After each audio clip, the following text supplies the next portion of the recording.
Korang kalau makan mi kari istana, cara dia perah limau. Limau ni sebenarnya sedap. Okay? Kalau tak perah limau, rasa dia memang tak balance. Kita mi kari istana ni, saya cakap kat korang, memang sudah dimasak dengan balance. Maksudnya, kalau you letak limau dia, sambal dia, cukup semua item tu, dia memang akan dapat rasa yang sangat-sangat balance. Kalau you rasa mi kari you manis tu, mesti ada something wrong somewhere.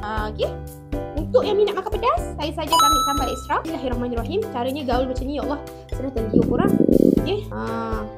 Saya minat kuih tiaw. Dekat food court tak ada kuih tiaw ni. Kalau korang nak, ni menu belakang. Menu yang kena sikit special. Bismillahirrahmanirrahim. Saya memang tak makan kuah banyak sebab tu mi kari saya kuah kurang. Kalau korang jenis kuah banjir, minta ekstra. Kita tak ada masalah. Okay, boleh je bagi.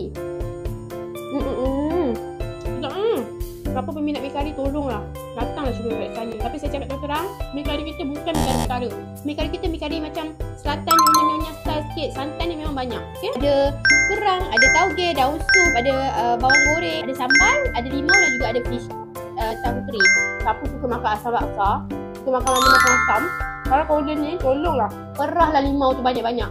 Kalau tak cukup limau, korang minta kat cashier. Sebab dia bila masam-masam ni, dia memang racun. Bila pedas masam, baik tu korang. Kau tengok ni. Tengok pekat dia korang.